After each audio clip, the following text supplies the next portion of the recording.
सनातन धर्माय।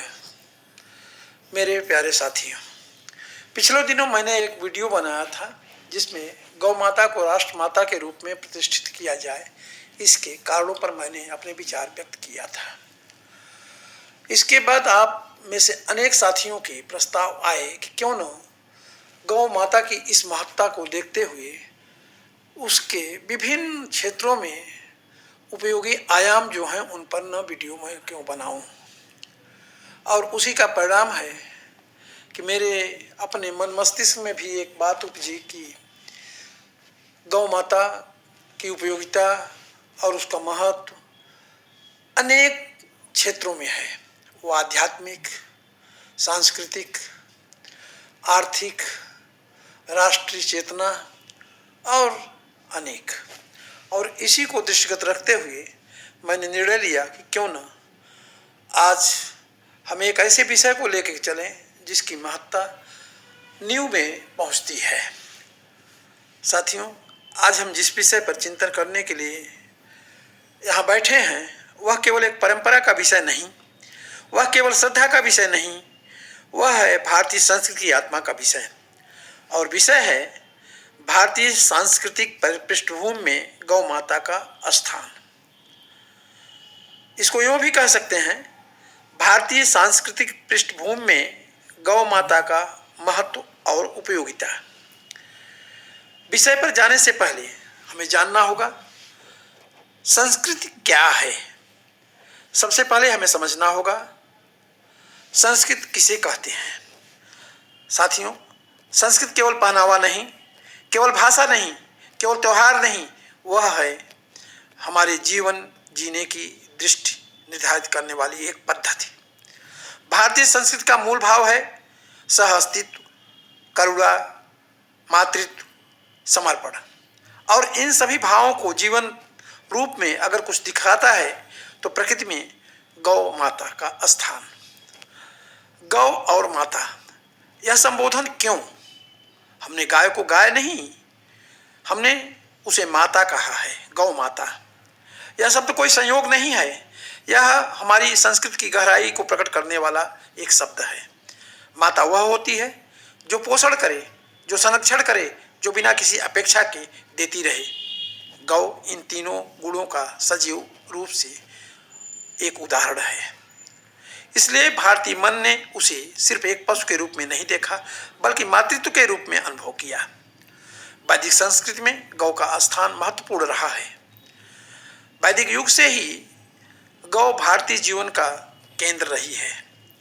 वेदों में गौ को कहा गया है अग्न्या, जिसे मारना पाप है, और गावो विश्वस्य मातरः, गौ संपूर्ण जगत की माता है। यह केवल धार्मिक कथन नहीं, यह उस समाज के सांस्कृतिक चेतना का एक प्रतिबिंब है जिसे हम हिंदू या सनातनी कहते हैं। गौ और मातृत्व संस्कृति का एक गहरा संबंध है। भारत में मातृत्व संस्कृति की पहचान नई नहीं है। मातृत्व संस्कृति या मदर सेंट्रिक कल्चर जिसे हम कहेंगे, हमने उसमें पाया है धरती को माता कहते हैं, गंगा को माता कहते हैं, तुलसी को माता कहते हैं, और इसी तरह से आगे बढ़ते हुए गौ को भी माता कहते हैं।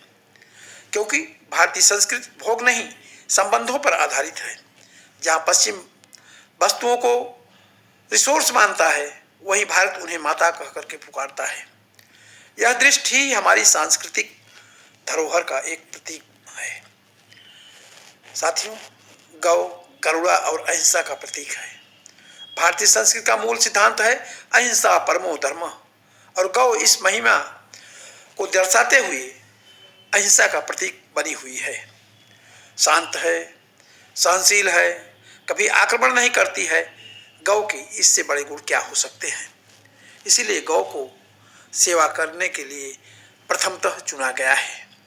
गौ सेवा एक कर्म नहीं बल्कि करुणा का अभ्यास है। धार्मिक अनुष्ठानों में गौ का स्थान कैसा है, इस बारे में भी हम जानते हैं। भारतीय संस्कृति में कोई भी शुभ कार्य गौ के बिना पूर्ण नहीं माना जाता। गृह प्रवेश, विवाह, यज्ञ, पूजा हर स्थान पर गौ का स्मरण किया जाता है। पंचगव्य का उपयोग शुद्धि और पवित्रता का प्रतीक माना जाता है। यह दर्शाता है कि गौ केवल बाहरी जीवन का नहीं बल्कि आध्यात्मिक जीवन का भी केंद्र रही है। लोक परंपराओं में गौ भारत की संस्कृति केवल शास्त्रों में ही नहीं बल्कि लोक जीवन में भी जीवंत रही है। गांव में आज गोवर्धन पूजा, गोपाष्टमी, गौ पूजा जैसे अनेक पर्व मनाए जाते हैं।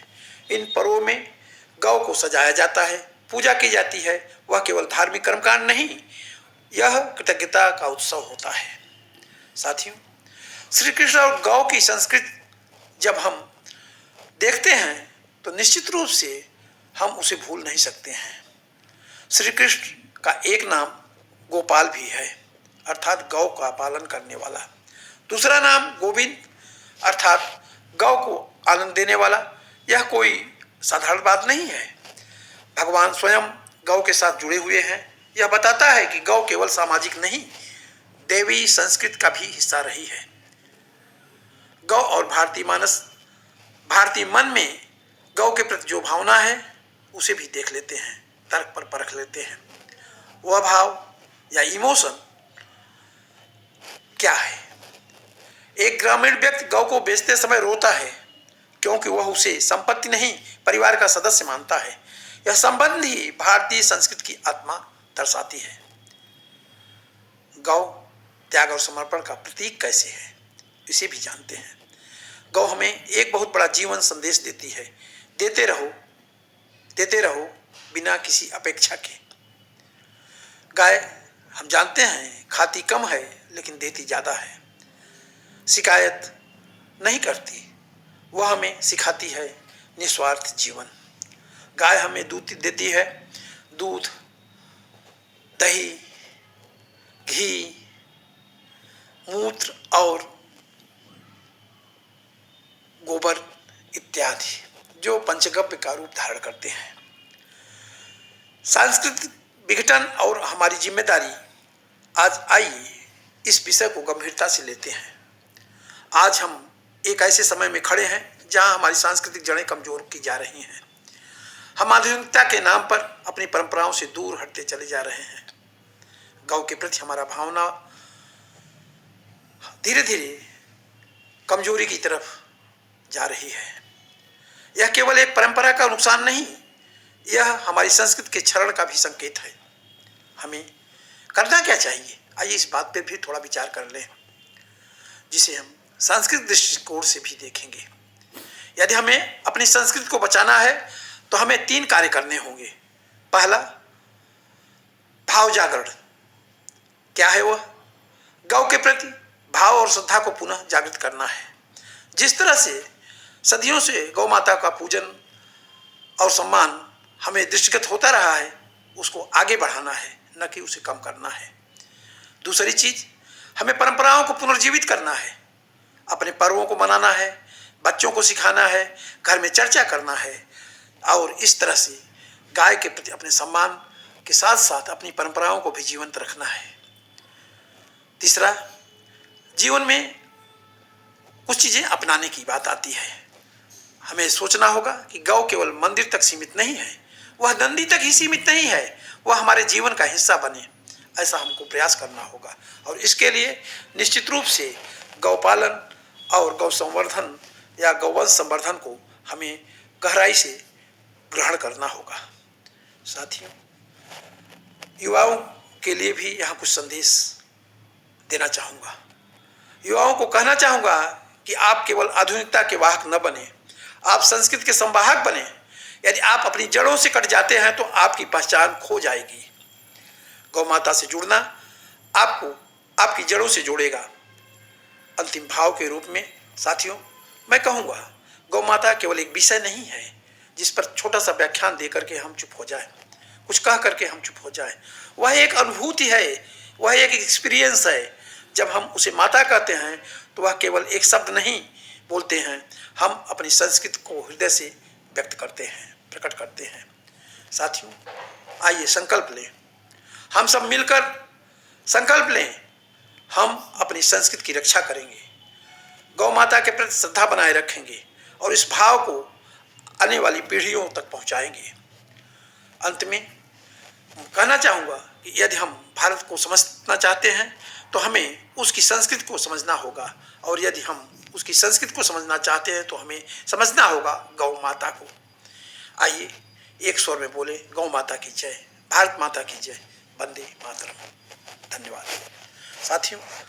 यह वीडियो अगर आपको अच्छा लगा और हमसे हमारे चैनल से जुड़े रहना चाहते हैं तो इस चैनल को सब्सक्राइब करें और हमें आगे इसी तरह से वीडियो आपके सामने लाने के लिए उत्साहवर्धन करते रहें।